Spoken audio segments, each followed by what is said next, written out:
Perfecto, entonces vamos a ir comenzando de una vez. Ya los demás que se vayan conectando, pues que vayan retrocediendo si algo. Perfecto, muy bien. Entonces, vamos a comenzar. Entonces, vean, primero que todo, recordemos pues que hemos visto nosotros que hay principalmente dos tipos de flujo en las tuberías. Entonces, el primer tipo de flujo se llama flujo laminar, ¿cierto? Y el segundo se llama flujo turbulento. Entonces, recordemos que el flujo laminar se caracteriza porque la trayectoria de las partículas es lineal y no se cruzan entre sí las líneas. Mientras que en el turbulento, la trayectoria de las partículas sí se puede cruzar unas con otras y se forman unos remolinos, ¿sí? Entonces, ¿qué pasa? Hoy vamos a estudiar cómo es la descripción del flujo turbulento en las tuberías, ¿sí? Entonces, para esto debemos de recordar, debemos de anotar de que la mayoría de los flujos que se encuentran en la ingeniería son turbulentos, ¿sí? Entonces, ustedes se van a encontrar también en la ingeniería biomédica, que en la ingeniería biomédica la mayoría de los flujos son turbulentos. Habíamos dicho antes de que en el cuerpo humano, por ejemplo, en la arteria aorta, ¿cierto? El flujo es turbulento, mientras que en las arteriolas y en los capilares es laminar. Pero en general, cerca del corazón, los flujos son turbulentos. Y vamos a ver más adelante también de que cuando hay ramificaciones, los flujos se vuelven turbulentos también. Dependiendo pues de la velocidad que se mueva el flujo. Entonces, y también en la ingeniería biomédica, por ejemplo, cuando nosotros estamos hablando de ventiladores o de respiradores, etcétera, también se está manejando flujos turbulentos en la realidad, ¿sí? Entonces dice, la teoría del flujo turbulento permanece ampliamente sin desarrollar. Entonces, ¿qué es lo que quiero que ustedes entiendan? Que usualmente uno está acostumbrado a que existen ecuaciones precisas para cada fenómeno en la naturaleza, pero resulta que para el flujo turbulento la teoría está todavía sin desarrollarse completamente. ¿Por qué? Porque es muy complejo de estudiar. Entonces, una de las razones por las cuales es tan complejo de estudiar, aquí lo que yo les voy a hacer es este dibujito. Recordemos que el flujo turbulento, pues nosotros tenemos una tubería y recordemos que el flujo turbulento simplemente son eh, aquí como que las partículas se, se mueven en muchas direcciones. Esto sería el flujo turbulento, ¿sí? Entonces, para uno formular matemáticamente la descripción de este fluido es muy complejo. ¿Por qué? Porque las líneas de trayectoria se cruzan entre sí. Entonces las ecuaciones físicas se vuelven muy complejas de estudiar. Ahora, si nosotros tenemos en cuenta de que aquí se forman unas entidades que vamos a ver más adelante que se llaman los remolinos, esto hace que la teoría matemática sea extremadamente compleja. Entonces, por eso dice que la teoría del flujo turbulento permanece todavía sin desarrollarse completamente. ¿Qué es lo que quiere decir esto? Que nosotros debemos depender de experimentos. Ojo, aquí viene algo importante, tenemos que todavía hacer experimentos y también debemos de depender de correlaciones empíricas o semiempíricas. Entonces aquí viene algo muy importante y es que en esta teoría de flujo turbulento nosotros no podemos demostrar las ecuaciones matemáticas como lo hacíamos en el flujo laminar. Hay unas ecuaciones que no se pueden demostrar. Recordemos que cuando uno habla de demostrar, es que se parte de una teoría eh, ideal y se puede deducir una ecuación matemáticamente. En cambio, acá lo que nosotros hacemos es encontrar ecuaciones, pero no matemáticamente, sino de forma empírica o semiempírica, ¿sí? ¿Qué quiere decir acá? Que para poder encontrar las ecuaciones de este comportamiento, obligatoriamente necesitamos hacer experimentos, ¿sí? Obligatoriamente. Si nosotros hacemos experimentos, entonces ¿qué es lo que podemos hacer? ¿Qué es lo que podemos encontrar? Podemos encontrar correlaciones o ecuaciones que sean empíricas o semiempíricas, es decir, ecuaciones que no se pueden demostrar matemáticamente, sino que surgen de los experimentos. ¿Y uno cómo encuentra estas ecuaciones? Solamente como para que tengan una idea. Uno lo que hace aquí con estos experimentos, básicamente es que, por ejemplo, si usted quiere mirar en este punto cómo cuál es la velocidad de una partícula en ese punto, o sea, cuál es la ecuación de la velocidad de la partícula en ese punto. Entonces uno lo que podría hacer sería decir, bueno, en este punto la velocidad de qué depende, ¿cierto? Entonces uno dice, bueno, en este punto la velocidad depende de un factor que se llama el factor de fricción, ¿cierto? Porque aquí hay una fricción. Entonces uno podría decir, bueno, la velocidad y depende del factor de fricción. Entonces lo que nosotros haríamos sería básicamente que sería hacer muchos experimentos, ponerle a esto un dispositivo, que ya les voy a decir cuál es, y comenzar a medir las velocidades y mirar a ver cuánto me da la velocidad, ¿sí? Y aquí lo que podríamos hacer también es calcular este factor de fricción y con base en esas mediciones pues puedo hallar una ecuación de esta curva. Pero entonces no es una deducción matemática, si se dan cuenta, sino que se basa en los experimentos. Por eso, en este tema de flujo turbulento, como es un tema tan difícil de estudiar matemáticamente y todavía no se ha desarrollado la teoría, tenemos que depender de ecuaciones que son empíricas o semiempíricas. ¿Qué es lo que significa esto? Que vamos a manejar un porcentaje de error. ¿Sí? Entonces aquí es algo muy importante de que estas ecuaciones pues no están completamente desarrolladas. Ahora, el porcentaje de error pues obviamente no es tan grande, pero sí hay un error en comparación a las ecuaciones del flujo laminar. Ahora, está caracterizado por fluctuaciones aleatorias y rápidas, ¿sí? Entonces aquí de regiones, eh, de regiones con remolino en el fluido, ¿sí? De regiones con remolino en el fluido llamadas, entonces aquí viene algo muy importante, y es que hay unas entidades que se llaman los remolinos. Entonces los remolinos es cuando el flujo está haciendo algo así, ¿sí? Estos remolinos, estos que ustedes ven acá, se forman porque hay unas entidades, vamos, yo pongo aquí un color diferente. Entonces estas entidades que ustedes ven acá son los famosos remolinos. Y estos remolinos que ustedes ven aquí, vean estos remolinos, lo que hacen básicamente es que hay en esos puntos las fluctuaciones, o sea, los cambios del flujo del fluido son muy rápidos. Estas fluctuaciones, para que ustedes tengan una idea, por cada segundo se pueden dar más de 1000 fluctuaciones de estas. Es decir, en cada segundo se pueden armar más de 1000 remolinos en un punto determinado. Y esos remolinos son pequeños, pero de todas formas eso va a afectar matemáticamente el modelado, ¿cierto? De esto. Por eso, por eso matemáticamente es muy difícil de hacer y tenemos que recurrir a ecuaciones empíricas o semiempíricas, ¿sí? Pero básicamente estas fluctuaciones se dan muy rápido y de forma aleatoria, que esto también es algo muy importante.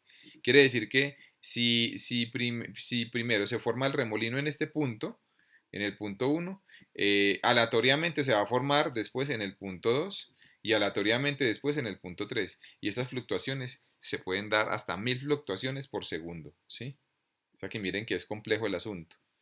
Ahora dice, el flujo turbulento se asocia, ¿cierto?, con valores de fricción mucho más altos. Transferencia de calor, transferencia de masa y y coeficientes de transferencia de masa. Entonces, ¿qué pasa? Aquí viene algo bien interesante y es que cuando estamos hablando del flujo turbulento, los valores de fricción entre las moléculas del fluido son em, son muy altos, ¿sí? Son muy altos. ¿Por qué? Porque al haber movimiento, no solamente en la dirección, no solamente en una dirección, porque recordemos que cuando tenemos el flujo así, este flujo se llama laminar, ¿cierto? Entonces aquí, Cuando las moléculas se mueven en esta dirección, pues obviamente solamente hay fricción en el eje X. Pero si usted ya tiene movimientos que son así, ¿sí? Que son así bien raros, como por ejemplo en el caso de turbulento, ¿qué pasa? Que estos movimientos que me implican que el rozamiento, que la fricción ya no va a ser solamente en el eje X, sino que va a ser fricción en el eje Y. Por lo tanto, los coeficientes de fricción son mucho mayores. Y también, como hay un movimiento rotacional, ese movimiento rotacional crea una fricción más alta que cuando estamos en el caso laminar. ¿Sí? Muy bien, entonces esta es una ilustración, la que ustedes ven aquí abajo. Con esta ilustración nosotros podemos entender básicamente cómo es cuál es la diferencia, digamos, entre el flujo laminar y el turbulento. Entonces vean pues, aquí tenemos unas esferas, hagan de cuenta que son esferas de billar, y hagan de cuenta que estas esferas de billar se están moviendo hacia la derecha, ¿sí? Entonces, estas esferas de billar se mueven hacia la derecha. Cada uno de estos numeritos es la velocidad, es decir, que estas esferas de acá arriba se mueven a dos, digamos, por ejemplo, a 2 centímetros por segundo. Estas esferas de acá se mueven a 5 centímetros por segundo. Estas de acá a 7 centímetros por segundo. Y estas de acá a 12 centímetros por segundo, supongamos, ¿sí? Entonces, como ustedes pueden ver, cada línea tiene una velocidad diferente. Estas tienen una velocidad menor y estas tienen una velocidad ¿qué? Mayor, ¿cierto? Entonces, ¿qué sucede? Que esto es antes de la turbulencia. ¿Qué pasa después de que haya turbulencia?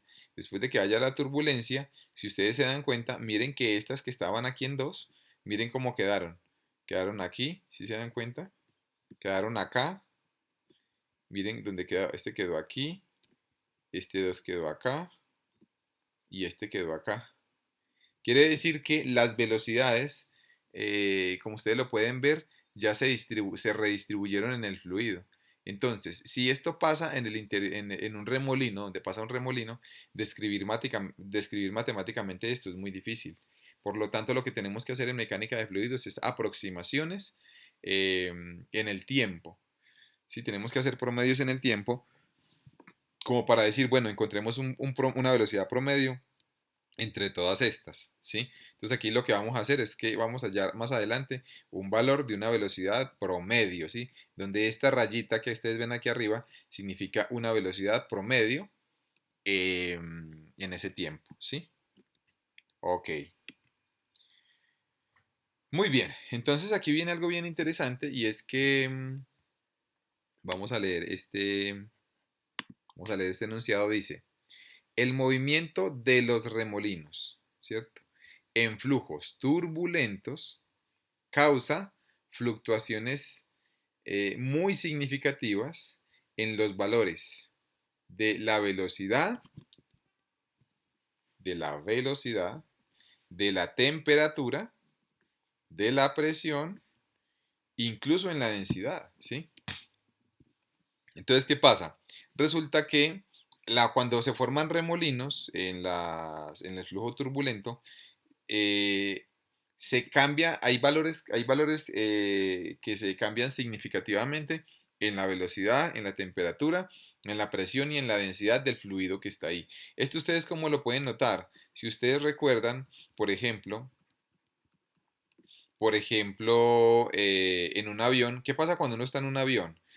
Cuando uno está en un avión y el avión se está moviendo en una dirección, ¿cierto? Si el avión se mueve en una dirección, por ejemplo, supongamos que ya el avión está a una altura determinada, ¿cierto? Supongamos que ya está a una altura determinada. Si el avión se mueve hacia allá, ¿qué es lo que sucede? Que el flujo que está aquí a través del avión es un flujo de aire laminar, ¿sí? Es un flujo laminar. Ahora, ¿qué sucede si nosotros pasamos por una zona de turbulencia? ¿Sí? No sé si ustedes han escuchado hablar que hay veces que cuando uno va en el avión, el piloto dice, estamos pasando por zonas de turbulencia. eh, para que por favor se permanezcan en sus asientos. Entonces, lo que significa esas regiones de turbulencia es que precisamente ya no, el flujo no es laminar, sino que va a ser un flujo vamos a pasar por un flujo turbulento. ¿Qué quiere decir? Que se van a formar remolinos, ¿sí? Y estos remolinos van a hacer que hayan cambios en la velocidad del fluido, es decir, que en puntos diferentes del avión van a haber velocidades diferentes del aire, van a haber, de pronto puede también haber variación de temperatura, de presión, y si hay cambios en la presión, entonces, ¿qué es lo que vamos a experimentar? Pues vamos a experimentar fuerzas, porque recuerden que presión es igual a fuerza sobre área, ¿sí? Entonces, ¿qué sucede? Que si hay cambios en la presión, entonces en el avión, ¿qué es lo que vamos a experimentar? Vamos a experimentar fuerzas en diferentes partes del avión, ¿sí? Entonces aquí lo que va a surgir básicamente es que, por ejemplo, digamos aquí en la cola haya una fuerza neta F1, ¿cierto? Que aquí en esta parte del ala hay una fuerza neta F2, ¿sí? Que aquí en esta parte de la otra ala hay una fuerza 3 y aquí en la parte del avión hay una fuerza F4, ¿sí? ¿Por qué? Porque como hay cambios en la presión, entonces las fuerzas pues van a ser, va a haber un cambio de las fuerzas, ¿sí? Entonces la fuerza es igual a la presión por el área, recordemos, y eso lo que va a suceder es que, ¿cómo vamos a experimentar en un avión? No sé si ustedes se han dado cuenta, ¿qué es lo que pasa cuando uno está en un avión y pasa por una turbulencia? Qué es lo que comienza a pasar inmediatamente en el avión? Lo que comienza a pasar es que se comienza a mover. Entonces, los pasajeros comenzamos a notar como movimientos rápidos, ¿cierto? Movimientos oscilatorios rápidos. Y, ¿Y eso a qué se debe? Precisamente a estas fluctuaciones. Ahora, ¿qué es lo que está pasando aquí? Que hay una turbulencia, ¿sí?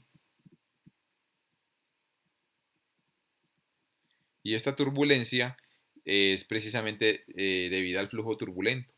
Entonces nosotros cuando estamos en un avión, ¿qué es lo que queremos? Que el flujo sea laminar, ¿cierto? Para que no hayan estas fuerzas diferentes y para que no hayan fluctuaciones en la velocidad, ni en la temperatura, ni en la presión, ¿sí?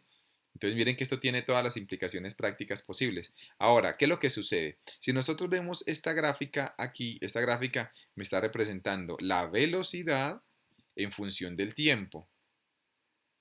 La velocidad de, de un punto, la velocidad del fluido en un punto de la tubería en función del tiempo. Ahora, ¿qué sucede acá? Que esta velocidad, como podemos leer aquí abajo, las fluctuaciones de la componente U de la velocidad con respecto al tiempo en un punto específico, en una ubicación específica, en un flujo turbulento. Entonces, ¿qué es lo que sucede? Que si nosotros, supongamos que tenemos un tubo, una tubería, por ejemplo, como ustedes ven acá, ¿sí? Esta es una tubería y aquí hay y aquí está fluyendo un gas, ¿cierto?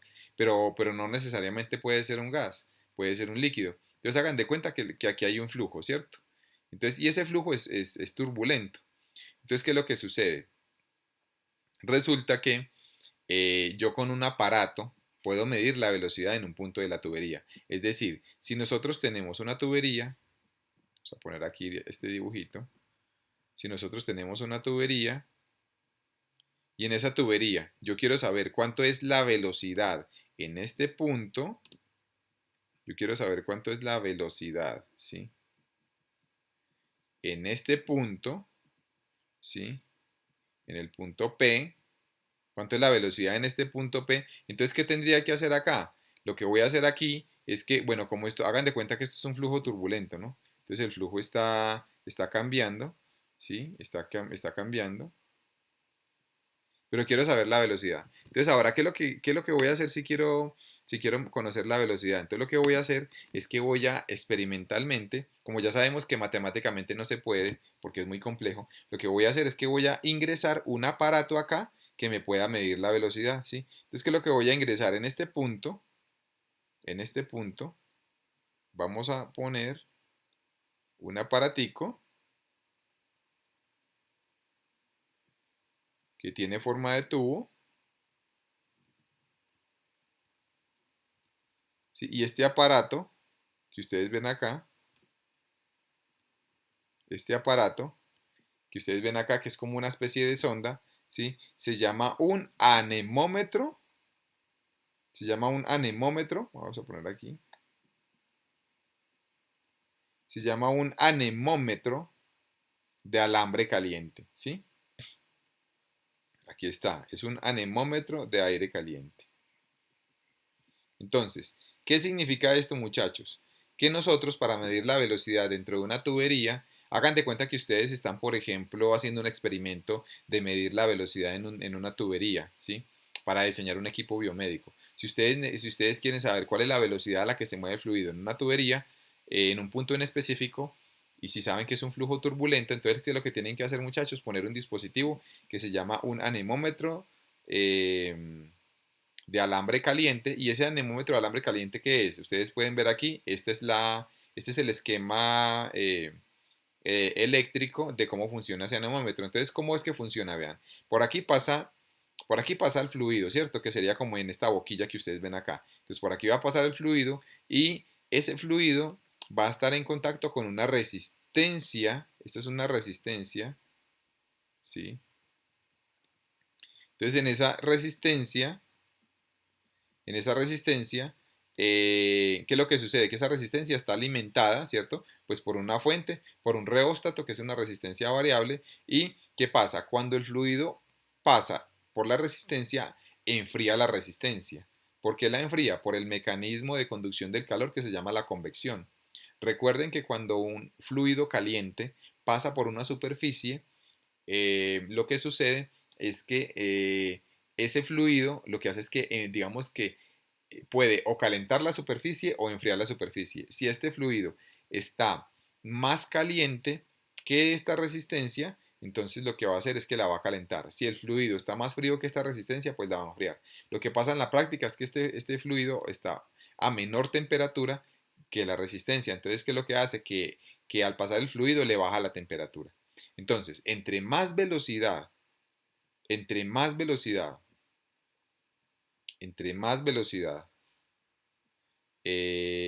tenga el gas que va por aquí o el fluido que va por acá, entre más velocidad, ¿qué es lo que pasa? Que la temperatura de la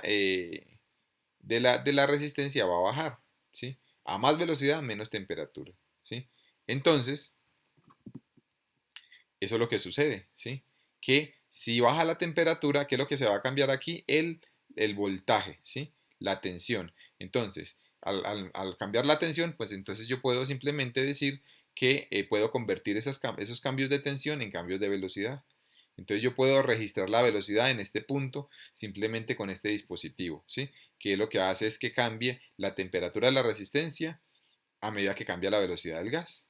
Y ese cambio de temperatura se registra como un cambio de voltaje. Entonces, en esta gráfica, aquí tenemos la velocidad, vean, esta es la velocidad. Y como ustedes pueden ver, la velocidad en ese punto está variando, está fluctuando, si se dan cuenta. Y mire que las fluctuaciones no tienen forma de onda senoidal, sino que es como una serie de ondas, una serie de Fourier, haga de cuenta. Es una onda que es una serie de suma de ondas, pero que es muy compleja. Entonces, ¿qué es lo que nosotros tenemos que tener en cuenta? Que a esta velocidad es igual a una velocidad promedio. Esta U con esta raya acá sería la velocidad promedio, que sería esta, ¿sí? Esta sería la velocidad promedio.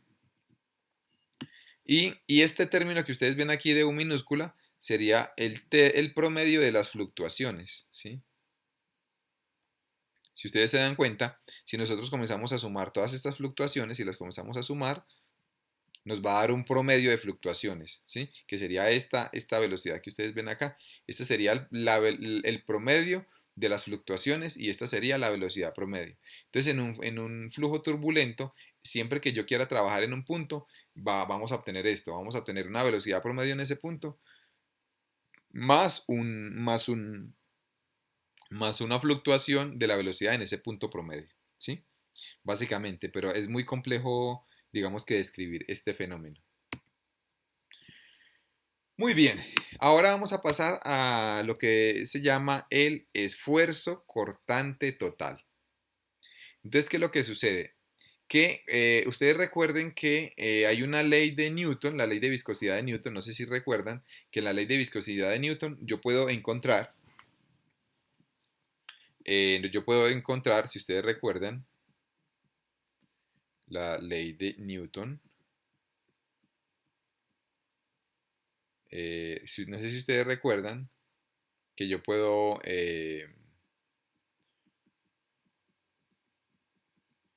Si ustedes recuerdan, yo puedo encontrar el esfuerzo cortante es igual a la viscosidad, ¿cierto? ¿Se acuerdan lo que dice la ley de viscosidad de Newton?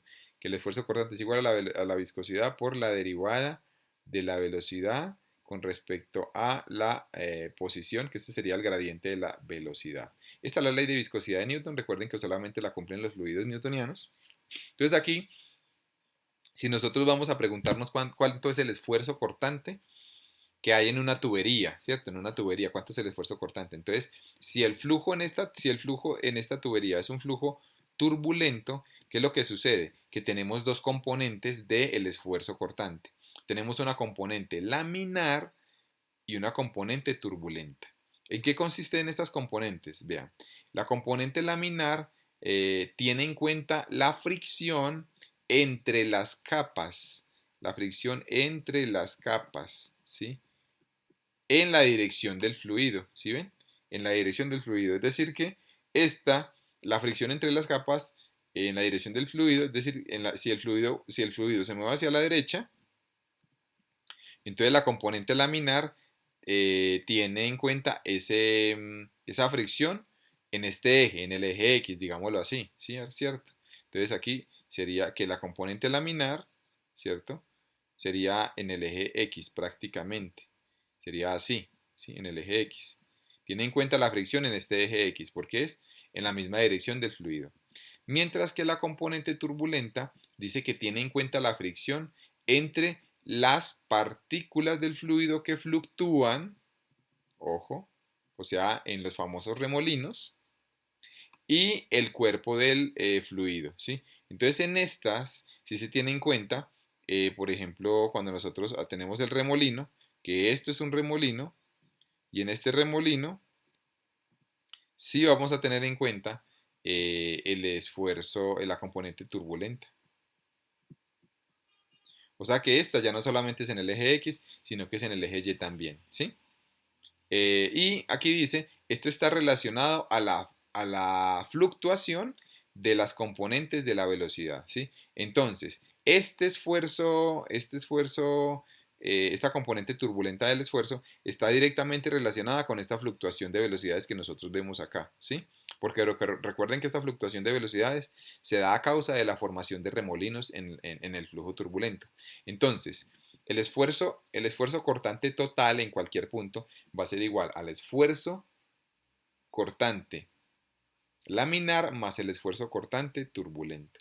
Por lo tanto, si nosotros aplicamos la ley de Newton de acá arriba, la ley de Newton de viscosidad, lo que nosotros podemos decir es que el esfuerzo cortante total es igual a, si reemplazamos esta que es viscosidad por el gradiente de la velocidad, si la reemplazamos acá y acá, pues entonces obviamente aquí me quedaría eh, la viscosidad más otra viscosidad que tiene que ver con este flujo turbulento, multiplicado por la derivada parcial de la velocidad, pero miren que aquí es de la velocidad media, o sea, de esta velocidad de acá, de la velocidad promedio con respecto a y, ¿sí? Y en esta ecuación estamos incluyendo un término que es viscosidad sub T. Esta viscosidad sub T es la viscosidad de remolino, ¿sí? Se llama así, viscosidad de remolino o la viscosidad de turbulencia, ¿sí? Entonces resulta que aquí hay algo bien importante y ustedes me preguntarán, profesor, em, pero ¿por qué hay dos viscosidades? ¿Cierto? Eso es una muy buena pregunta. ¿Por qué hay dos viscosidades si solamente está fluyendo un fluido? Se supone que si aquí en esta tubería está fluyendo un solo fluido, ¿por qué me están hablando aquí de dos viscosidades si solamente hay una?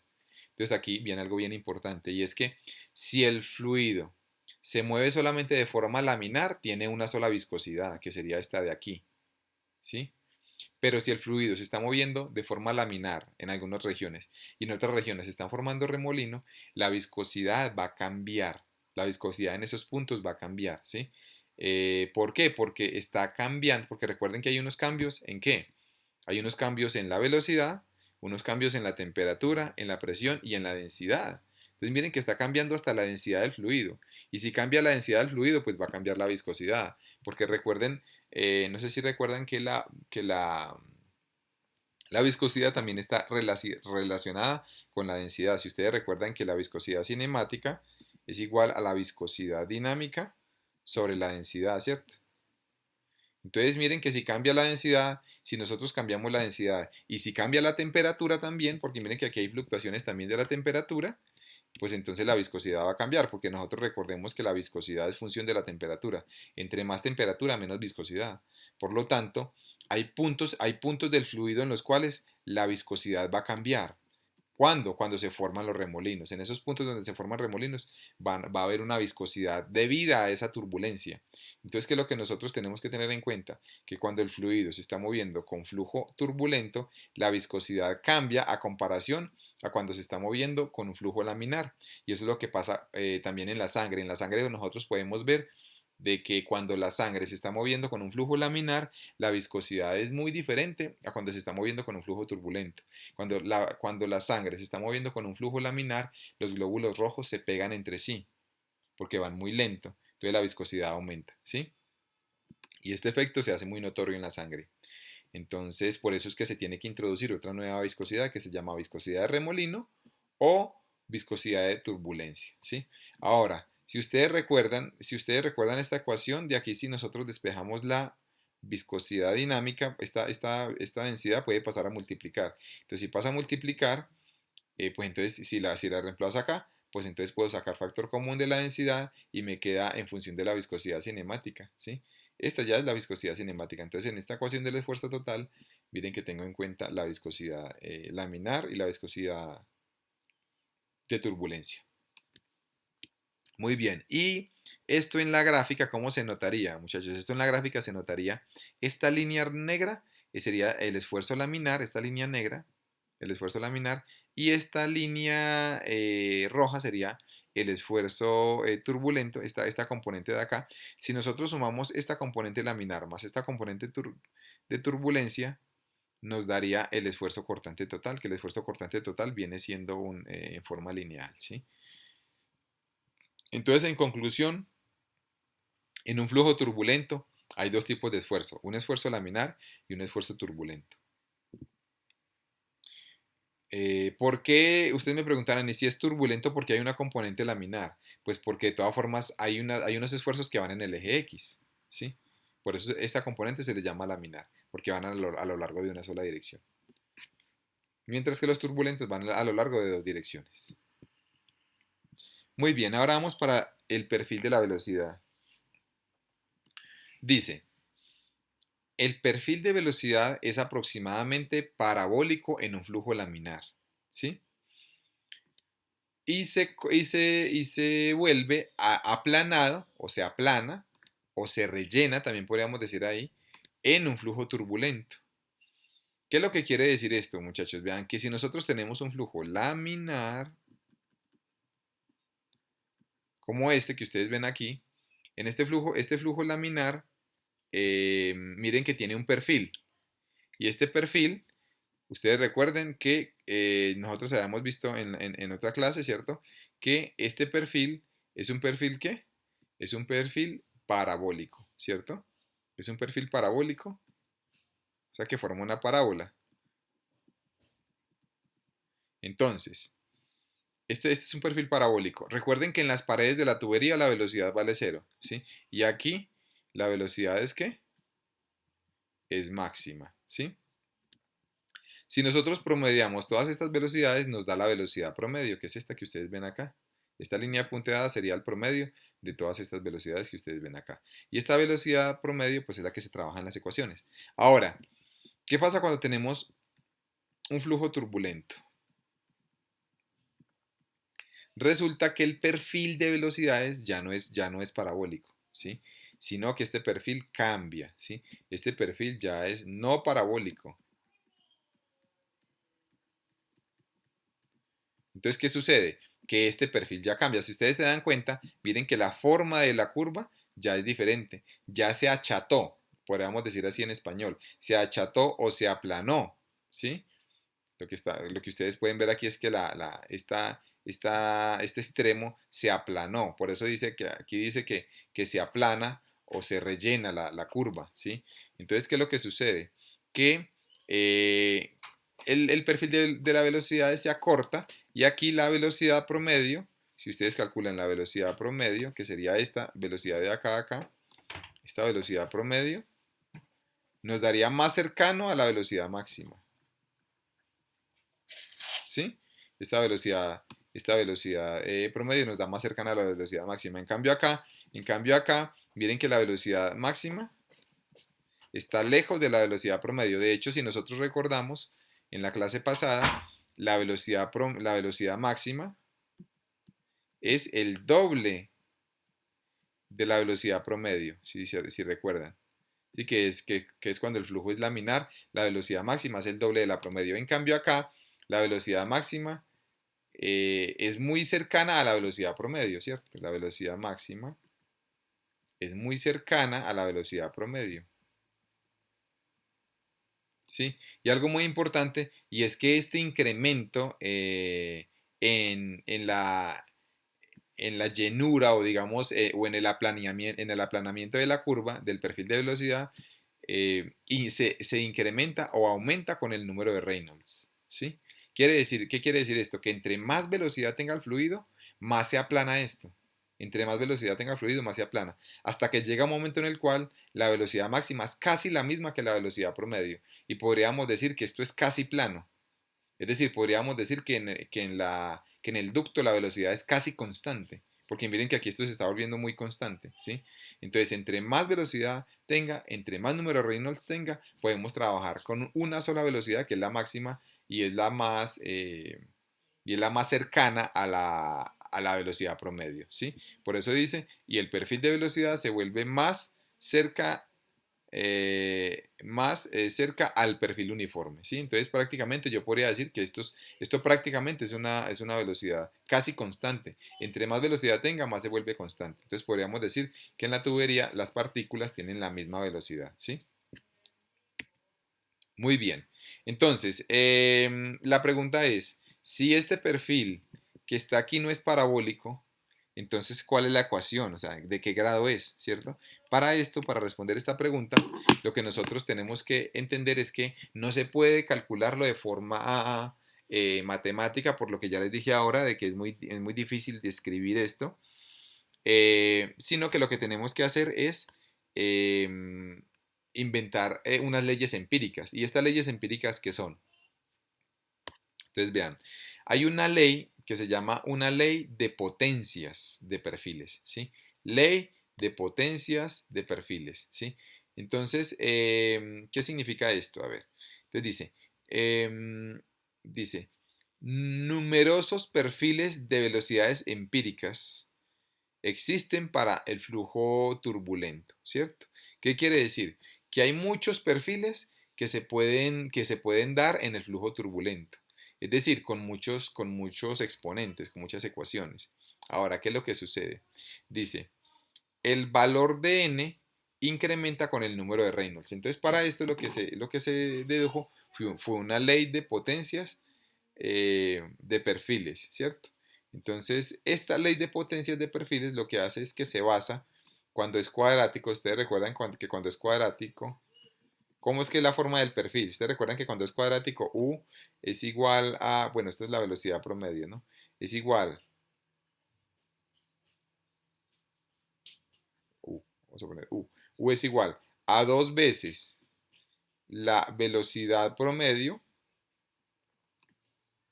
por 1 menos R a la 2 sobre R a la 2. No sé si recuerdan esta ley. Esta ley es la velocidad, es la ecuación cuadrática, ¿cierto? Cuando es laminar. Entonces lo que están haciendo acá es, cuando es turbulento, tratar de encontrar una ecuación que sea parecida a esta. Entonces, ¿qué es lo que ellos, digamos, proponen? Proponen esta ecuación en términos de n. Y esta n va a cambiar, ¿sí? Por eso dice que el valor de n se incrementa al incrementar el número de Reynolds. Entonces, ¿qué es lo que significa esto? Que si ustedes tienen una tubería y en esa tubería la velocidad cambia, porque recuerden que si cambia la velocidad, ¿qué pasa si cambia la velocidad? ¿Qué pasa si la velocidad cambia? ¿Qué pasa? Entonces, el número de Reynolds cambia también, ¿cierto? Porque recuerden que el número de Reynolds es, es proporcional a la velocidad. Y si cambia el número de Reynolds, entonces n cambia. Entonces, miren lo interesante, que si solamente por el hecho de cambiar el fluido, cambia el n, o sea, cambia el número de Reynolds. Y si cambia el número de Reynolds, cambia la n. Y si cambia la n, ¿qué sucede? Pues que cambia el perfil. Es decir, que solo con cambiar la velocidad cambia el perfil de de la velocidad, solamente con cambiar el perfil, muy diferente a cuando teníamos el flujo laminar. Recordemos que cuando teníamos el flujo laminar, siempre el perfil era parabólico, siempre, en cualquier punto de la tubería. En cambio, cuando el flujo es turbulento, al cambiar la velocidad, cambia el perfil inmediatamente, cambia la forma del perfil, ¿sí? Ahora, ¿cómo cambia? Pues hay diferentes valores. Si usted le cambia a esta ecuación la n, si le cambia la n, entonces aquí tenemos el flujo laminar, ¿cierto? Que sería pues el que ya hemos visto. Pero si n vale 6, miren que aquí el perfil ya es así, es digamos más aplanado. Si n vale 8, se aplana más. Si n vale 10, se aplana más todavía. ¿Sí ven? Si ven que esto cada vez se está volviendo más de una forma como digamos más cuadrada, ¿no? Entonces, ¿qué es lo que sucede acá? Que si esto cambia y se vuelve más cuadrado, lo que sucede es que el flujo es más turbulento. Es decir, que entre más velocidad tenga, este perfil se va a aplanar más y el valor de n va a aumentar, ¿sí? Como ustedes lo pueden ver acá. El valor de n en la ley de potencias, de perfiles. Entonces, esta es la gráfica y aquí tenemos la división de R sobre R y la división de U sobre U más, ¿sí? Básicamente esta es la ecuación que se trabaja, pero algo muy interesante es que el valor de n igual a 7 generalmente aproxima muchos fluidos, muchos flujos en la práctica. Es decir, que en la práctica, si de pronto ustedes no saben, digamos, cuál es el perfil que se maneja, entonces lo que nosotros podemos hacer simplemente es tomar como n igual a 7. Y este n igual a 7, digamos que muchos fluidos en la práctica, cuando están en flujo turbulento, se comportan con n igual a 7 y ese valor de n igual a 7 pues nos da como un valor muy aproximado del comportamiento. Entonces, para que lo tengan en cuenta, usualmente aquí se trabaja n igual a 7 cuando son para la mayoría de flujos, ¿sí? Ok, ahora vamos para algo muy interesante y es que ya sabemos cómo varía el perfil de velocidad, ¿cierto? Que varía con la ley de potencias. Ahora lo que vamos a mirar es la ecuación de Colebrook, ¿sí? Entonces la ecuación de Colebrook es una ecuación que vamos a ver más adelante que se está insertando para mirar cuánto vale el factor de fricción en esa tubería, ¿sí? Entonces, qué es lo que se quiere? Lo que se quiere es mirar cómo afecta la fricción al flujo de ese fluido en esa tubería, cómo afecta la fricción, ¿sí? Entonces, para saber cómo afecta la fricción o de qué depende la fricción, si ustedes recuerdan, hay una ecuación que es la ecuación de las pérdidas por fricción. Ustedes recuerdan que las pérdidas por fricción, no sé si recuerdan que las pérdidas por fricción es igual a F, ¿se acuerdan? L sobre D por B al cuadrado promedio sobre 2G. No sé si recuerdan que las pérdidas por fricción en una tubería se podían escribir de esta forma, ¿cierto? Eh, cuando vimos las pérdidas por fricción, que las pérdidas por fricción es igual a un factor de fricción por la longitud de la tubería sobre el diámetro, por la velocidad promedio al cuadrado sobre dos veces la gravedad. Entonces, estas pérdidas por fricción, nosotros queremos en el flujo turbulento, queremos calcularlas también. Pero la gran pregunta es cuánto vale F para el flujo turbulento. Ya sabemos que si el flujo es laminar, no sé si ustedes recuerdan que cuando el flujo era laminar, F era igual a 64 sobre el número de Reynolds, ¿sí? No sé si recuerdan que cuando el flujo era laminar, F era igual a 64 sobre Reynolds, que se podía calcular con esta forma, ¿cierto? Con esta fórmula. Pero cuando el flujo es turbulento, No se sabe cómo. ¿Cuál es la ecuación de la F? Que es el factor de fricción. Recuerden que este factor de fricción se llama factor de fricción de Darcy-Weisbach. Entonces, hay muchos científicos en el pasado, ingenieros, que se han preocupado por encontrar este factor de fricción. Ahora, el factor de fricción fue calculado de mediciones de la tasa de flujo y la caída de presión. Entonces, resulta que la única forma de encontrar la ecuación para un flujo turbulento del factor de fricción en un flujo turbulento es haciendo experimentos. No se puede deducir matemáticamente. Voy a devolver un momentico para que ustedes me entiendan en la clase pasada. Si ustedes recuerdan, aquí está. Vean. Si ustedes recuerdan, esta era la ecuación de la caída de presión cuando nosotros teníamos un flujo laminar, ¿cierto? Y la caída de presión pues estaba por esta ecuación, ¿sí? Entonces, y de aquí era que sacábamos el factor de fricción, que era 64 sobre Reynolds, pero esto es para un flujo laminar, ¿sí?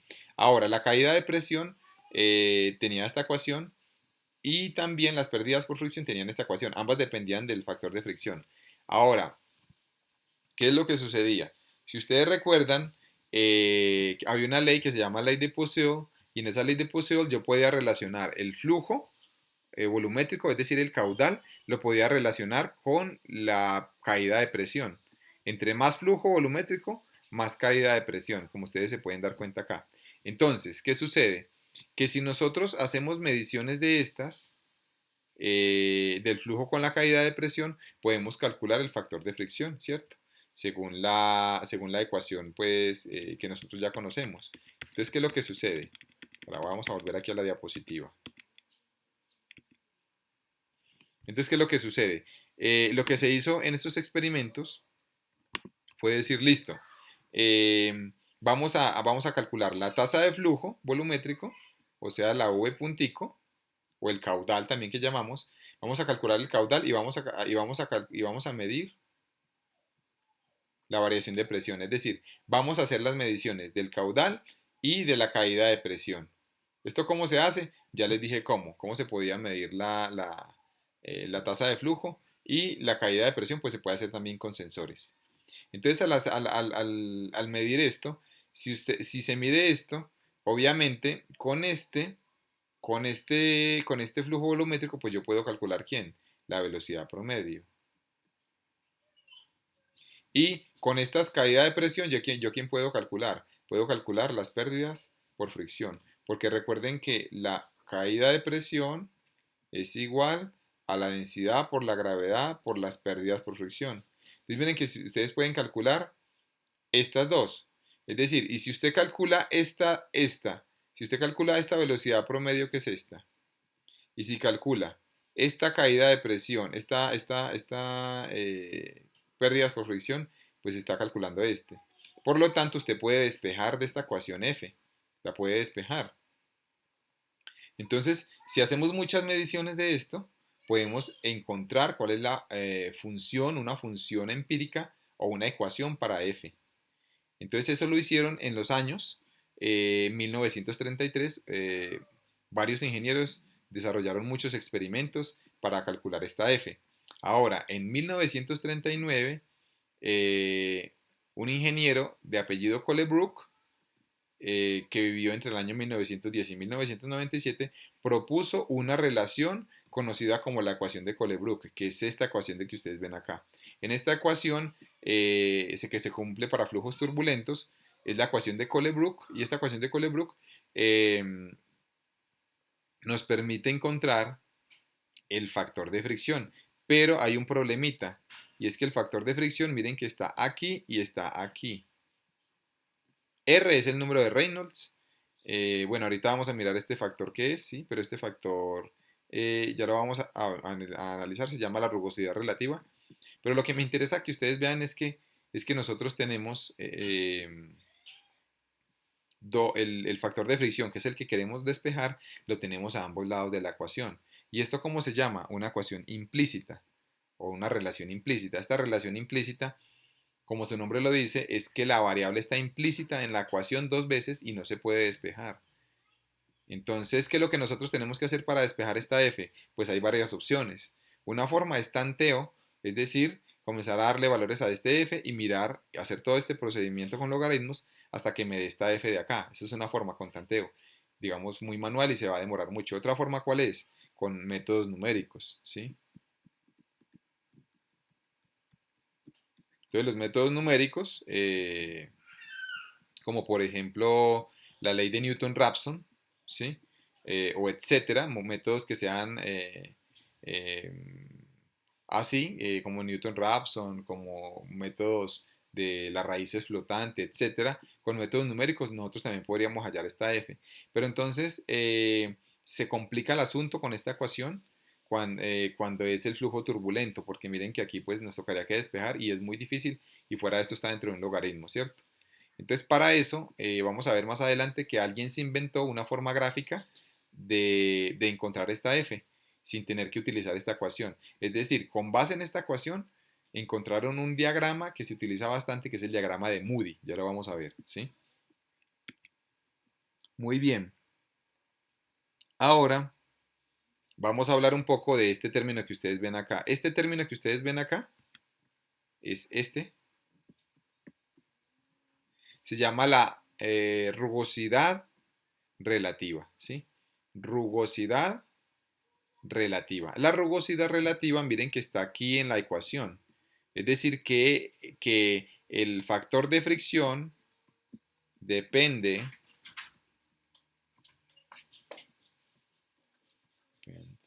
depende de este término.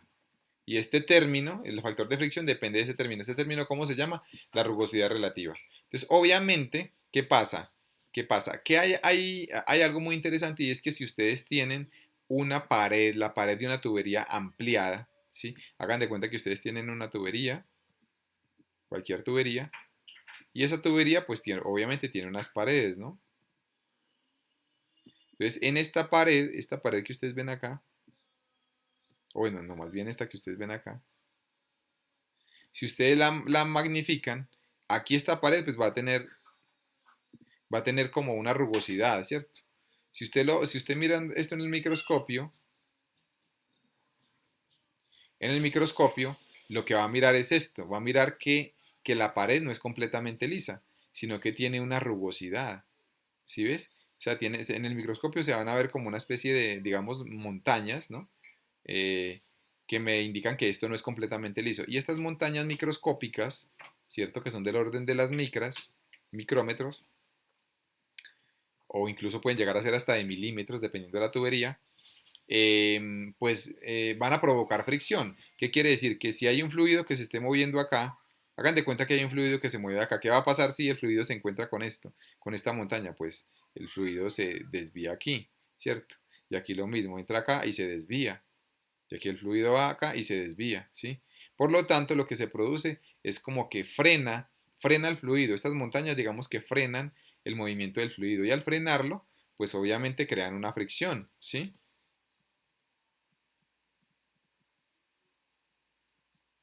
Entonces al frenarlo crea una fricción y obviamente pues va a afectar el factor de fricción, ¿sí? Es decir, es que este factor de fricción depende de esta rugosidad que tiene la tubería.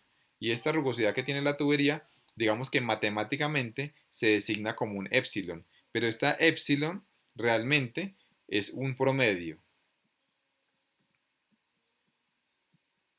Es un promedio. Quiere decir que lo que hacemos nosotros es sumar estas alturas, es decir, cogemos, para que me entiendan más o menos, digamos que esta montaña de acá tiene una altura 1, ¿cierto? Esta de acá tiene una altura 2. Esta de acá tiene una altura 3, ¿sí? Esta de acá tiene una altura 4. Entonces, ¿qué es lo que sucede? Que este epsilon sería igual a H1 más H2 más H3 más H4 y esto sigue, etcétera, y lo divide entre el número de, de montañita, ¿cierto? Entre el número de protuberancias. Y esto me daría una rugosidad promedio. Y esta rugosidad promedio se designa como con esta letra epsilon que ustedes ven aquí, ¿sí? Entonces, lo que nosotros hacemos acá es básicamente un promedio. Y este promedio pues va a influir en el factor de fricción. Porque entre más alta sea esta rugosidad, pues más fricción va a haber. Porque es una fricción con las paredes de la tubería, ¿sí? Ahora, esta rugosidad se divide entre el diámetro. ¿Por qué? Porque miren que el diámetro de esta tubería es este. Y este de acá es la rugosidad. Entonces, obviamente, ¿qué pasa? Que si esta rugosidad es más o menos del mismo tamaño que el diámetro, pues va a haber mucha fricción. Pero ¿qué pasa si este diámetro yo lo aumento mucho? ¿Qué pasa si yo, por ejemplo, el diámetro lo duplico, lo triplico, lo cuadruplico? Pues entonces obviamente la fricción con las paredes pues ya no va a ser tan considerable. Entonces lo que nosotros hacemos es hablar de una rugosidad relativa. Esa rugosidad relativa de qué depende de dividir la rugosidad entre el diámetro. Entonces, por ejemplo, para que más o menos me entiendan, supongan que yo tengo una tubería y esa tubería tiene un diámetro, por ejemplo, supongamos, de 10 centímetros, ¿cierto? O en otras palabras, estos serían 100 milímetros, ¿cierto? Porque cada centímetro tiene 10 milímetros. Y supongamos que la pared de la tubería tiene una rugosidad, por ejemplo, de 1 milímetro, ¿sí? Entonces, ¿qué pasa? Si usted divide esta rugosidad entre el diámetro, esto nos quedaría 1/100. Y esto representa un 1%. Esto me representa que la rugosidad es un 1% del diámetro, ¿sí? En cambio, si nosotros tenemos un diámetro de 10 centímetros, o sea, de 100 milímetros,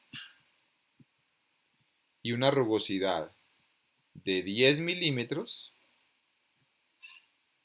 o bueno, no pongamos 10, pongamos una rugosidad de 5 milímetros, una rugosidad de 5 milímetros, entonces, E sobre D sería igual a, esperen, ya le cambio acá, este sería, quitamos este de aquí,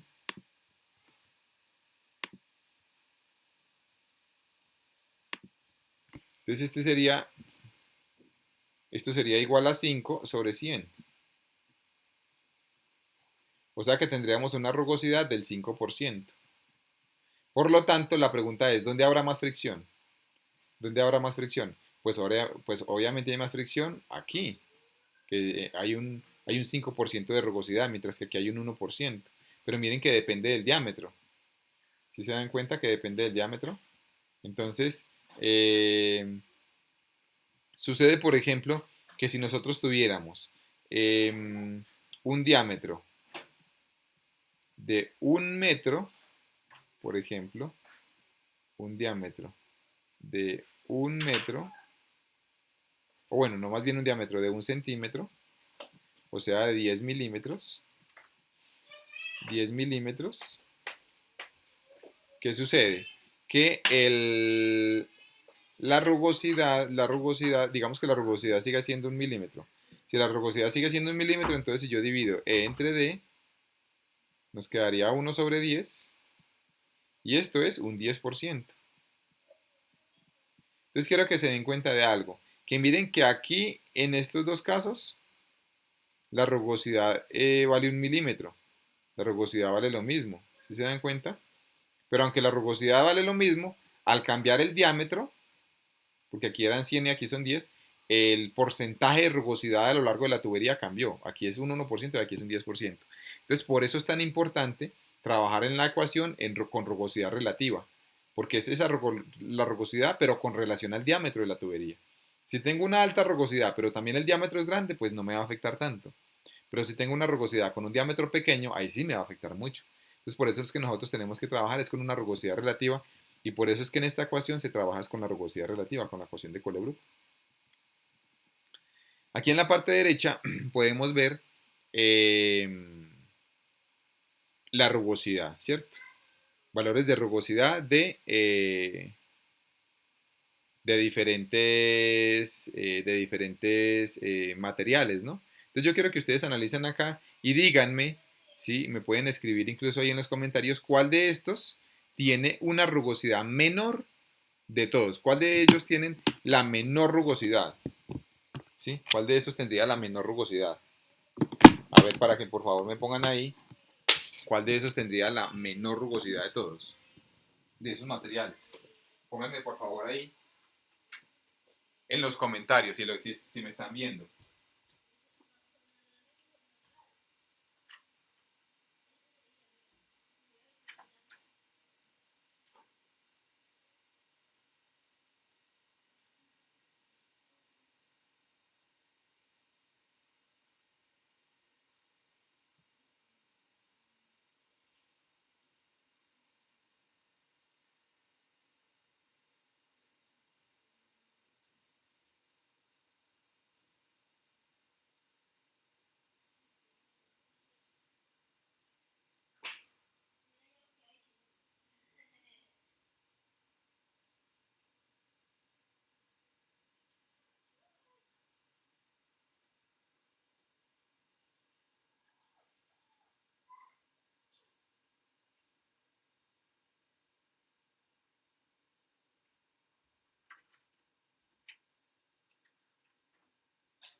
Entonces, díganme por favor cuál es el que tiene la menor rugosidad de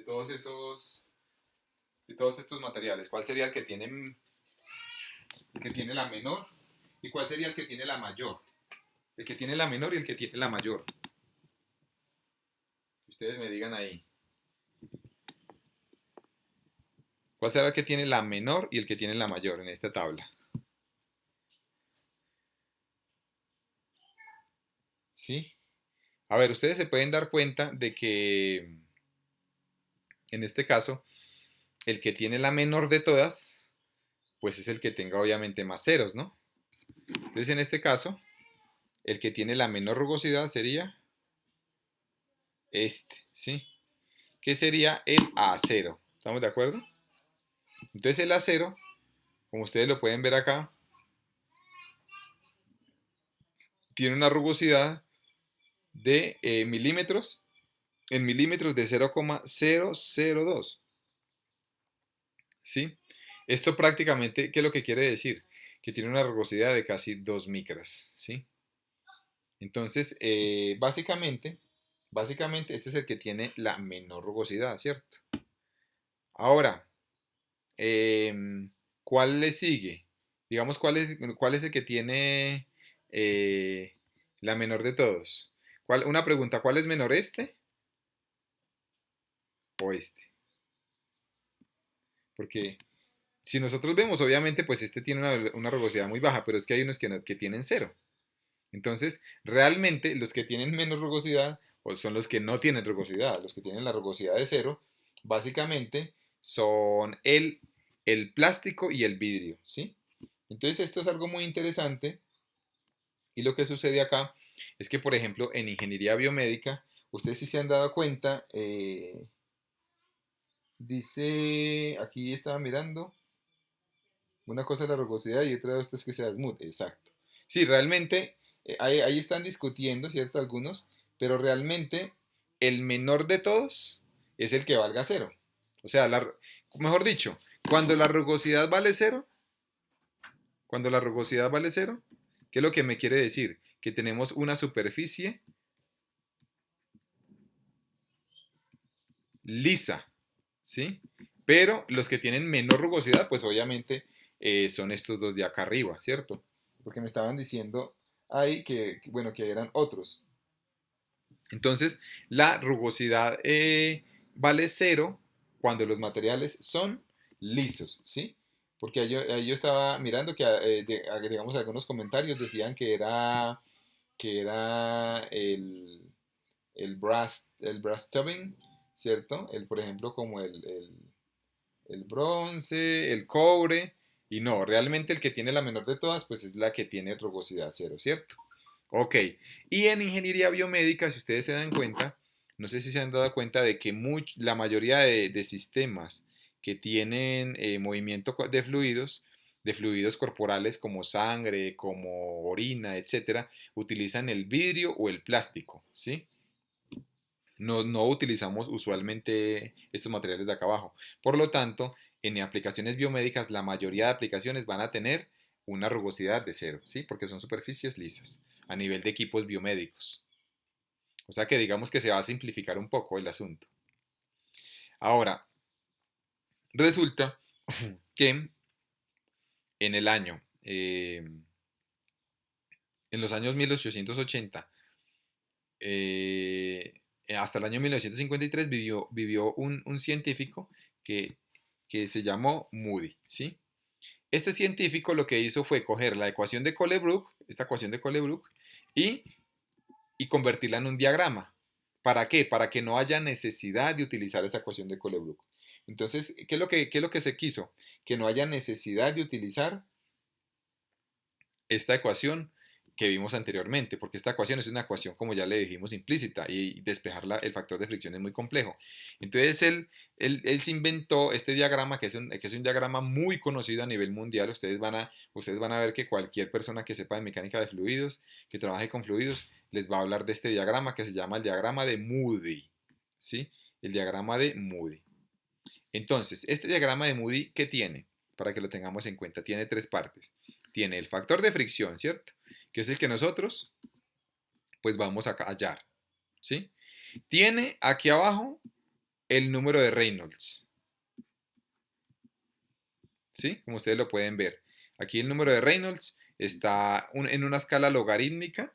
¿Qué quiere decir una escala logarítmica? Que si, por ejemplo, usted aquí tiene 10 a la 3, esto es 1000. Entonces 10 es 1000, 2000, 3000, 4000, 5000, 6000, 7000, 8000, 9000 y 10000. Miren que aquí ya me da 10000. Y como es una escala logarítmica, entonces aquí ya no sigue 11000, sino que sigue 10000, 20000, 30000, 40000 hasta 100.000. Y como ya es una escala logarítmica, entonces si aquí va 100.000, aquí va 200.000, 300.000, 400.000 hasta 1.000.000. Entonces cuando es escala logarítmica, se va multiplicando de 10 en 10, ¿sí? Esta escala se va multiplicando de 10 en 10. Pero la escala de factores de fricción no. Esta escala de factor de fricción obviamente sí es diferente, ¿cierto? No es logarítmica. Y aquí está la rugosidad relativa, que es esta. Entonces estos tres términos, si ustedes lo recuerdan, miren la ecuación de Colebrook, miren que en la ecuación de Colebrook usted ve los tres términos. Usted ve la F, ¿cierto? Que es el factor de fricción. Ve la rugosidad relativa, que es la que está aquí. Y ve el número de Reynolds. Si ven que aquí está el número de Reynolds, es este. Entonces vean que la ecuación de Colebrook tiene estas tres variables, el factor de fricción, la rugosidad y el número de Reynolds. Entonces lo que él hizo fue efectivamente tener esas tres variables en este diagrama. Ahora, la gran pregunta es, ¿cómo se utiliza este diagrama? Pues para usted poder utilizarlo, lo primero que tiene que hacer es calcular la rugosidad relativa, ¿sí? Primero usted calcule la rugosidad relativa. Listo, cuando calcule la rugosidad relativa, entonces ya le va a dar cualquiera de estos valores. Lo segundo que tiene que hacer es calcular el número de Reynolds, ¿sí? Y le va a dar cualquier valor de los que está acá. Y el tercer paso ya es encontrar el factor de fricción, ¿sí? Entonces, por ejemplo, un ejemplo aquí, aunque ya vamos a hacer un ejercicio, ¿sí? Pero aquí un ejemplo. Supongamos que a usted Supongamos que usted al calcular la rugosidad relativa, es decir, al dividir la rugosidad entre el diámetro, supongamos que le dio, por ejemplo, cero coma cero cero dos, ¿sí? Supongamos. Y supongamos que usted al calcular el número de Reynolds, supongamos que le dio 35.000. Entonces la pregunta es, ¿cuánto sería el factor de fricción? A ver, miren la gráfica atentamente, miren la gráfica atentamente y díganme si el número, si la rugosidad relativa dio esto y el número de Reynolds le dio 35.000, en la gráfica, ¿cuánto usted le daría al número el factor de fricción? ¿Cuánto daría el factor de fricción? A ver, traten de mirar en la gráfica y díganme cuánto les daría. Sí, me pueden escribir ahí en los comentarios. Yo quiero saber cuánto ustedes creen que da aproximadamente, ¿cierto? Pues no, no les voy a pedir que me digan el valor exacto, pero sí aproximadamente cuánto.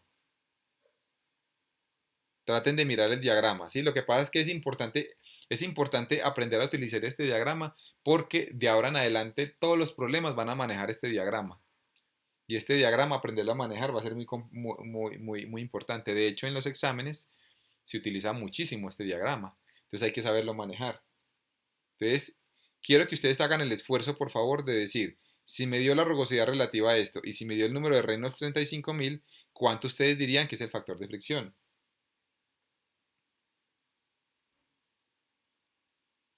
¿Qué me dicen? Que me escriban ahí alguien en los comentarios. ¿Cuánto sería el factor de fricción? A ver si alguien se anima. Veo que no. Que alguien me diga cuánto más o menos sería ese factor.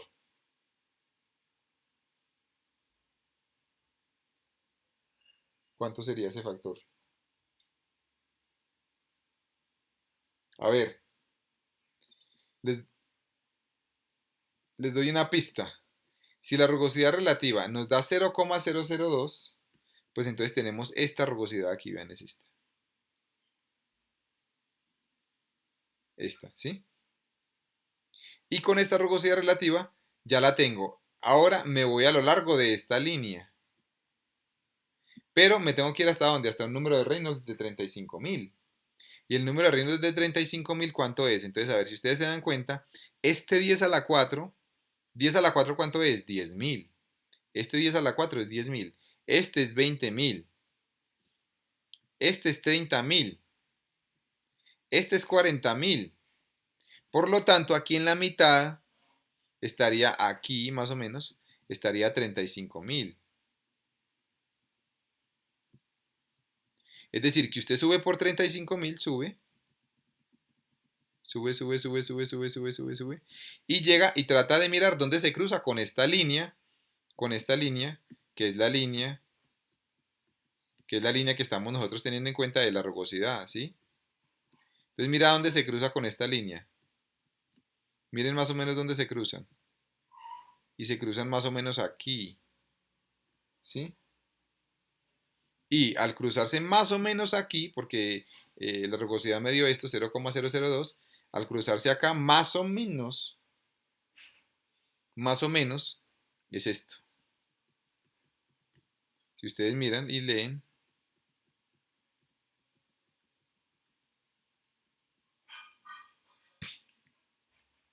más o menos es este valor, ¿sí?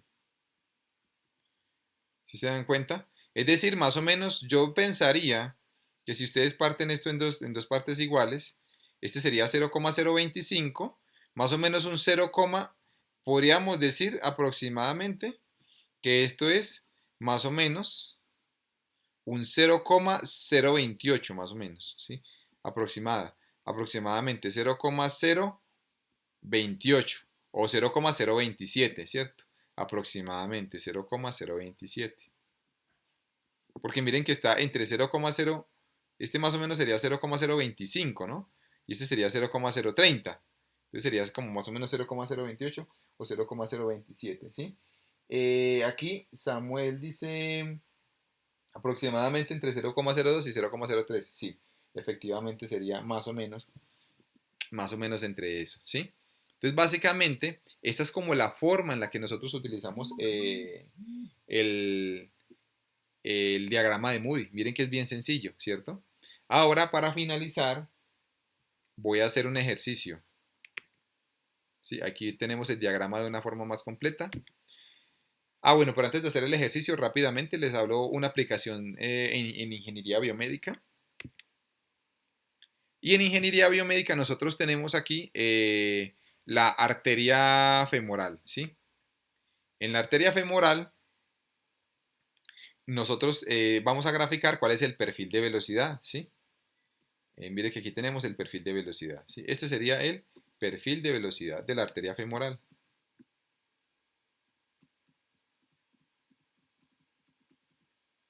Este sería el perfil de velocidad. Y esta es la velocidad, ¿sí? Entonces, ¿qué pasa? Resulta que si nosotros nos preguntamos, bueno, en las arterias, ¿cómo es el perfil de velocidad? ¿Qué forma tiene? Entonces, vean la pregunta. Esta pregunta no es una única, no tiene una única respuesta. ¿Saben por qué? Porque ustedes recuerden que a medida que el corazón está bombeando, el corazón bombea y tiene la sístole y la diástole, ¿cierto? Entonces, ¿eso qué crea? Crea que a lo largo de las venas y las arterias hayan pulsos, digámoslo así, y este es un pulso, ¿sí? Esto es un pulso.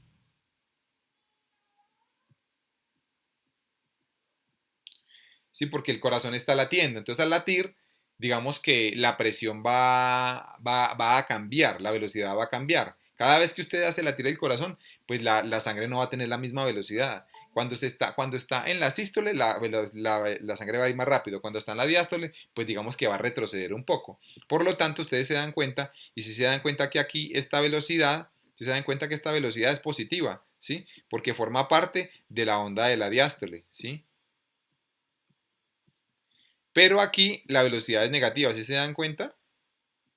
Perdón, aquí es al revés. Si es la velocidad es positiva, es la sístole y aquí es la diástole, ¿sí?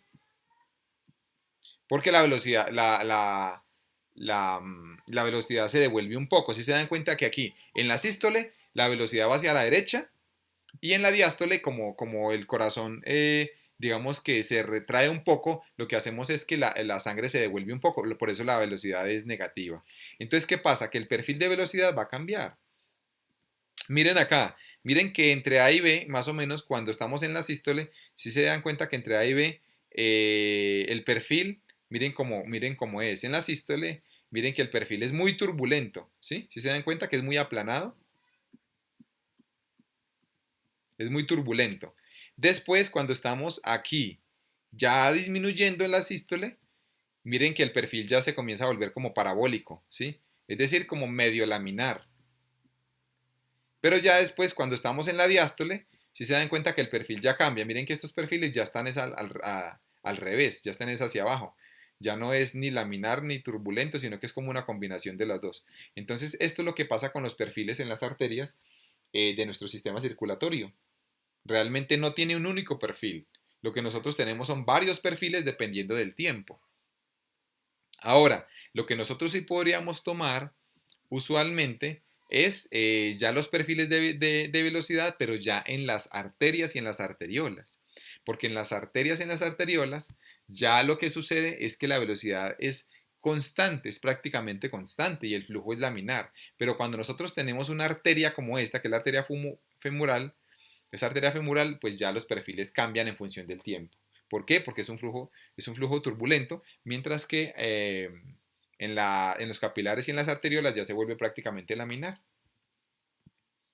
Muy bien, entonces ya en este tema, lo que nosotros vamos a ver es que hay tres tipos de, de problemas. El problema tipo uno es calcular el factor de fricción y las pérdidas por fricción, ¿sí?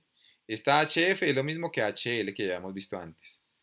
El segundo tipo de problemas es calcular el caudal y el tercer tipo de problemas es calcular el diámetro. Esos son los tres tipos de problemas. Hoy nos vamos a concentrar en los problemas tipo uno. Los problemas tipo uno es determinar el factor de fricción y las pérdidas por fricción, ¿sí? Y en las próximas clases vamos a mirar cómo determinar el caudal y cómo determinar el diámetro, ¿sí? Estos dos son un poquito más complejos porque hay que hacer iteraciones. Hoy vamos a ver los problemas tipo uno. Entonces, para este ejemplo, lo que nosotros vamos a mirar es calcular las pérdidas por fricción en esta siguiente figura, ¿cierto? En esta figura que ustedes ven acá. En esta figura que nosotros tenemos un tanque uno y un tanque 2, ¿sí? Y en estos tanques, lo que nosotros hacemos, lo que nosotros tenemos es que tenemos una tubería, ¿cierto? Y esta tubería pues tiene una longitud, ¿no? Una longitud desde acá hasta acá, ¿sí? Una longitud L, digámoslo así. Tenemos esta longitud.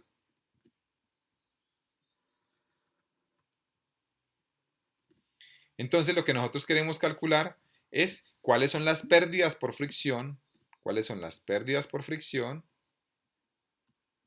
que hay aquí. Es decir, cuando el fluido pasa de este tanque 1 a este tanque 2, pasa por esta tubería y en esta tubería pues van a haber unas pérdidas por fricción. ¿Por qué? Porque la tubería tiene una rugosidad y porque también es un flujo, bueno, ahorita vamos a mirar si es un flujo laminar o turbulento, pero de todas formas hay un flujo ahí, ¿cierto? Entonces va a haber unas pérdidas por fricción.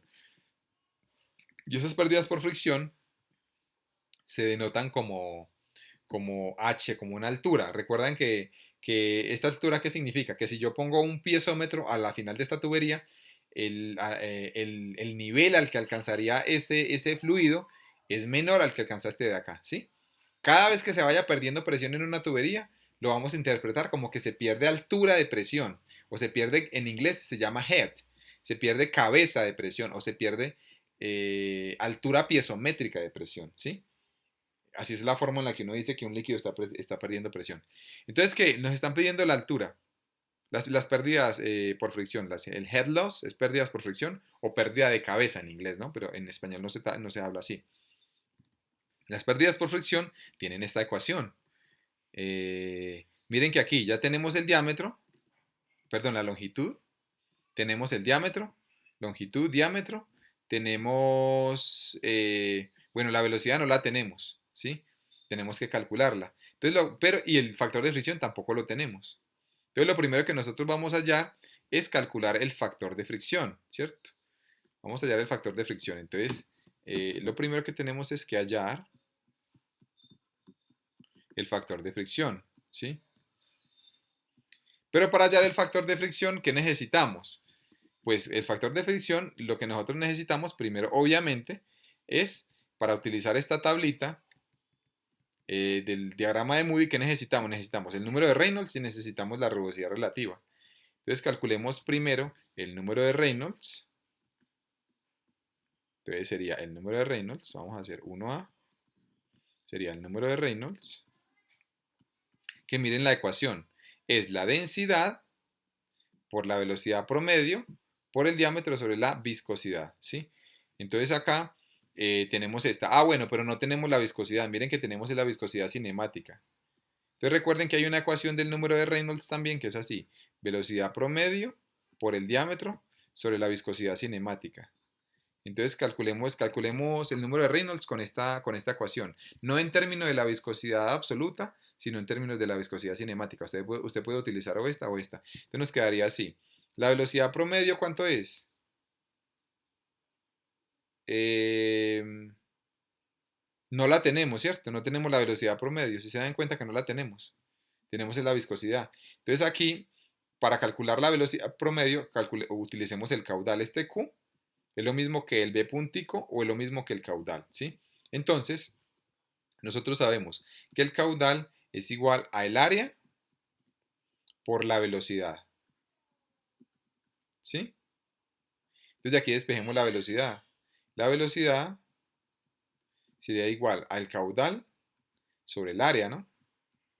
O sea que esto sería igual al caudal, que sería 0,051 metros cúbicos sobre segundo sobre el área. ¿Y el área es qué? Como es el área como esto es una tubería que tiene un diámetro, es pi por diámetro al cuadrado sobre 4. O sea, pi por 0,25, que es el diámetro, mírenlo acá. 0,25, 0,25 metros al cuadrado sobre 4. ¿Sí? Y aquí nos daría cuánto sería la velocidad promedio. ¿Sí? La velocidad promedio. Entonces la velocidad promedio, voy a calcularla acá. Voy a calcularla aquí. Esto nos daría 0.051 dividido, lo voy a dividir entre pi y lo voy a multiplicar, bueno, por 4 y lo voy a dividir entre 0.25. A ver, aquí me dice que me da 1,039. 1,039, sí, lo voy a volver a hacer para no tener dudas. Entonces sería 4 por 0.051 dividido 3.14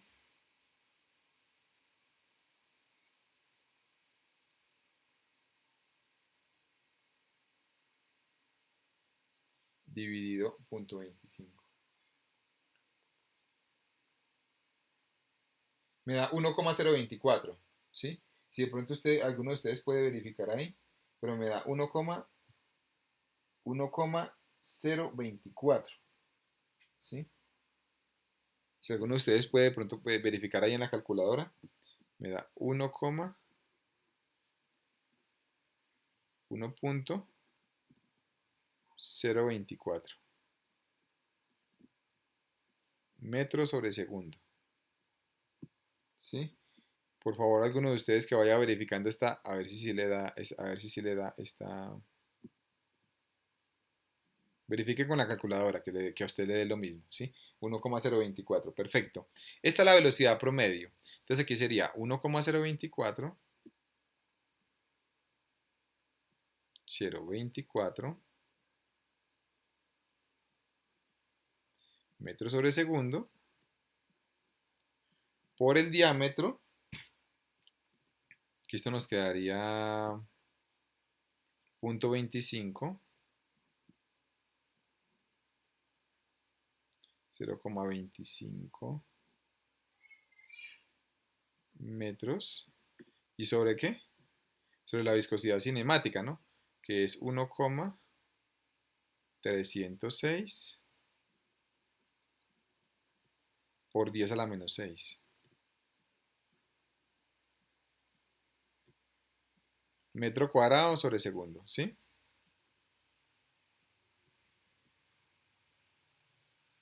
Listo. Calculemos cuánto vale el número de Reynolds.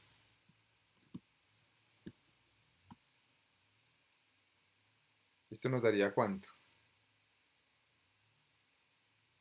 1,024 por 0.25 dividido 1,036 por 10 a la menos 6. Esto nos da un número gigante. A mí me da 247.104. 247.000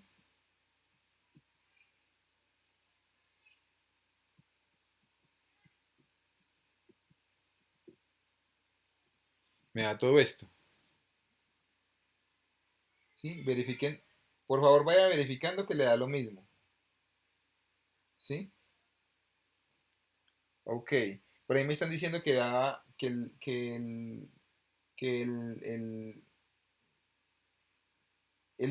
número de la velocidad promedio me da 1,039.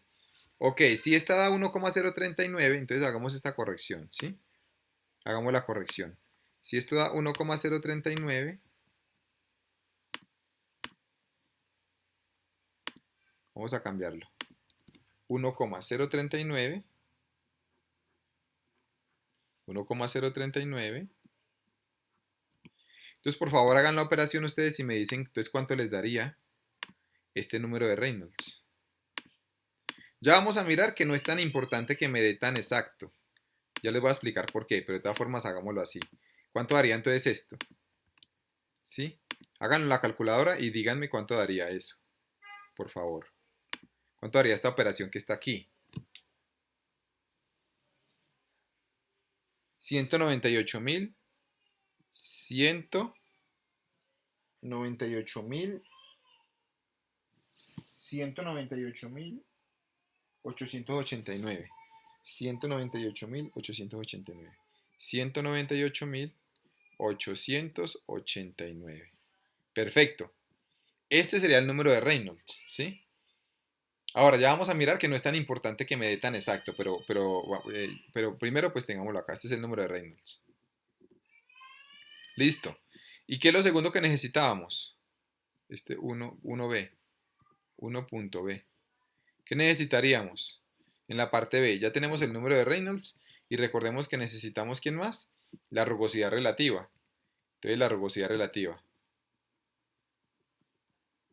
Que esto sería igual a la rugosidad. Miren que la rugosidad es esta. También se denota como una E minúscula, ¿sí? Aparte de la épsilon. Entonces sería 0,0005 metros sobre el diámetro. Y el diámetro es 0.25. 0.25 metros. ¿Sí? Y si hacemos esa operación, eso nos quedaría ¿cuánto? Nos quedaría 0,0005 dividido 0.25 y esto nos quedaría 0,002. 0,002. Verifiquen por favor que también tenemos eso. Verifiquen por favor que sí nos da esto, ¿sí? Ok, muy bien. Entonces, lo que hacemos ahora es, para hallar el F, ahora sería la tercera parte, el 1.c, sería ver en el diagrama de Moody. ¿Sí? Vamos al Moody chart, o sea, al diagrama de Moody, o el Moody diagrama de Moody. Entonces aquí sería, vamos a buscar estos dos valores, muchachos. Busquemos este valor del Reynolds, que es 198.889. Mejor dicho, esto casi da 200.000, prácticamente. ¿Sí? Un poquito antes de 200.000. Entonces vamos a buscar el número de Reynolds aquí y busquemos un valor que sea casi 200.000. ¿Sí? Entonces aquí tenemos 10.000. Este sería 100.000. Y este sería 200.000. ¿Estamos de acuerdo? Que este acá sería el valor de 200.000, porque 100.000, 200.000, 300.000, 400.000, esto va de 100.000 en 100.000. Entonces este sería 200.000. 200.000. Y 198.000, pues más o menos sería, pues sí, sería casi ahí, mejor dicho, casi en 200.000, ¿sí? Muy, muy cercano, muy cercano, muy cercano. Y voy a subir hasta la rugosidad relativa. La rugosidad relativa era esto, 0,002, doble cero. O sea que esto nos quedaría, es esta, vean. O sea que nos quedaría esta. Vamos a mirar de esta. Aquí.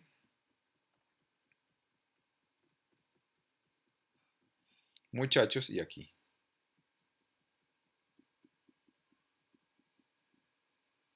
Es este valor que ustedes ven acá.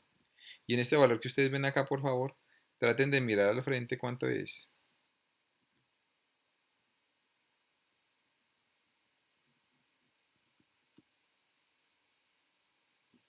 Más o menos cuánto valor sería este. ¿Cuánto valor sería ese factor de fricción? Aquí podemos ver que más o menos, muchachos, aproximadamente me queda más o menos en la mitad. A ver, vamos a mirar si...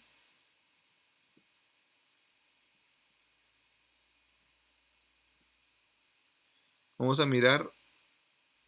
Sí, es prácticamente la mitad. O sea, prácticamente este factor nos da aproximadamente casi en la mitad. O sea, 0,025. Más o menos, ¿sí? Más o menos nos da eso. Ahora, aquí les voy a hacer una aclaración. ¿Se acuerda que en el cálculo que yo hice de la velocidad me había dado 240.000, el número de Reynolds? Entonces, si ustedes suben acá en 240.000, como estos son 200.000, estos son 300.000, 240.000, ustedes suben aquí, más o menos sería este valor. Si usted sube acá, sí se dan cuenta que más o menos da lo mismo. O sea, no es una diferencia muy grande, ¿sí? Entonces aquí digamos que Si hay diferencia en los valores de la velocidad, en el factor de fricción no va a ser significativa la operación. Entonces aquí F me da 0,025. Listo, perfecto. Ya tenemos el primer paso que era hallar el factor de fricción. Y con este factor de fricción pues ya puedo calcular las pérdidas. Pero lo segundo sería hallar las pérdidas. Las pérdidas por fricción.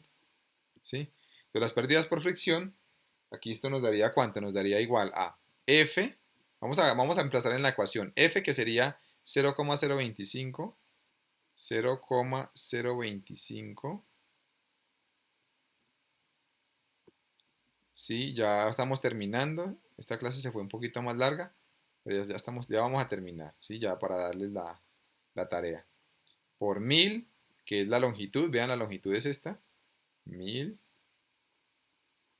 metros sobre el diámetro, que esto sería 0,25, 0,25 metros, por la velocidad promedio al cuadrado, o sea, por esta velocidad 1,039, 1,039 metros sobre segundo al cuadrado sobre 2 veces la gravedad, o sea, sobre 9,8 metros sobre segundo.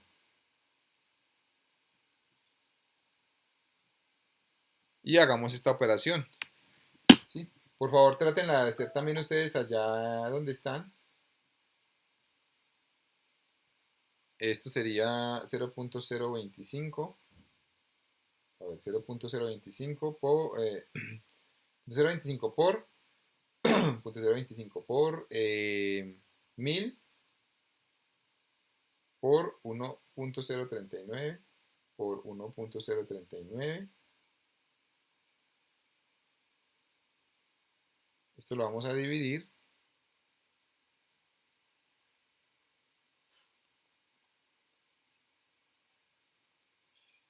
Me da 5,51. ¿Sí? 5,51. Para que ustedes lo hagan también allá. A mí me da 5,51 aproximadamente. 5,51. Esto daría 5,51 metros. ¿Sí? Verifiquen por favor que esto es lo que da. Verifiquen ahí. Si nos da eso. De 5,51 metros. Esto es lo que debería de dar las pérdidas por fricción. Sí, aproximadamente. Las pérdidas por fricción. Pues aproximadamente, ¿no? Eso sería lo que debería dar. Ok, muchachos, y ahí terminaría el problema. Miren que los ejercicios, pues este tipo de ejercicios no son tan complicados. Lo que pasa es que lo que tenemos que es utilizar bien las ecuaciones y utilizar bien el diagrama de Moody, ¿sí? Lo que quiere decir es que si al final de esta tubería, esto es al final de este kilómetro, porque esto mide 1 kilómetro, al final de este kilómetro yo pongo un piezómetro, ese piezómetro ya va a bajar de nivel 5,51 metros. Perdió presión de 1,51 metros, ¿sí? Las pérdidas por fricción. Listo, muchachos. Ahora sí, les digo cuáles los ejercicios, ¿sí? Vean, este va a ser el taller, ¿sí? Este va a ser el taller. En este taller, pues, nos piden básicamente lo siguiente. Calcular, miren, calcular las pérdidas por fricción otra vez. Calcular estas pérdidas por fricción. Pero estas pérdidas por fricción hay que calcularlas. Primero, si el flujo es laminar, ¿sí? Entonces, en la parte A, simplemente es que apliquen, hagan de cuenta si el flujo es laminar. Si el flujo es laminar, pues solamente hagan esto. 64 sobre Reynolds, ¿cierto? En la B, me dicen que calcule las pérdidas por fricción si el flujo es turbulento, pero en una tubería, ¿qué? Lisa. Si es una tubería lisa, muchachos, si es una tubería lisa, miren que aquí dice tubería lisa, ¿sí se dan cuenta? Entonces, si es una tubería lisa, ustedes se van por esta línea de acá abajo, ¿sí? Y la rugosidad, pues no hay que calcularla porque es una tubería lisa. Se supone que para esta la rugosidad vale cero. Entonces, si es tubería lisa, se van por esta última línea de abajo, ¿sí? Y ubican ahí el factor de fricción. Y después calculan las pérdidas por fricción, ¿sí? Ok. Entonces aquí es si es una tubería lisa. Y en la C me están preguntando si el flujo es turbulento y ya me dan un valor de rugosidad. Entonces ya me dan con valor de rugosidad, pues tienen que hacer todo el procedimiento con el diagrama de Moody, calcularlo y mirar cuánto vale el factor de fricción, ¿cierto? Aquí también y aquí también. Y después de eso, calcular cuánto vale las pérdidas por fricción. Ok. Ahora sí. Entonces ahí quedó esta, ¿cierto? Ahí me dan las respuestas. Vean, estas son las respuestas de lo que tiene que dar. Y finalmente, la tarea. Esta sería la tarea. Entonces la tarea sería resolver estos tres puntos donde me están pidiendo calcular eh, las pérdidas. Vean, si ven que aquí me piden calcular las pérdidas, en los tres me piden calcular las pérdidas, vean, y las pérdidas, ¿sí? Y ahí ya me dan las respuestas. Todos estos son utilizando el diagrama de Moody también, ¿sí? De la misma forma, entonces se trabaja lo mismo como yo acabé de resolver el problema. Miren que aquí me dan el caudal, esta descarga que me dice 0,03 metros cúbicos sobre segundo es el caudal, me dan la rugosidad, esto es la rugosidad, 5 por 10 a la menos 6, me dan la longitud y me dan la viscosidad, miren que ahí me dan todo, ¿sí? Prácticamente, entonces eso es para que practiquen y ahí les doy la respuesta, ¿sí? Esto es lo que tiene que dar aquí, esto es lo que tiene que dar acá y esto es lo que tiene que dar acá.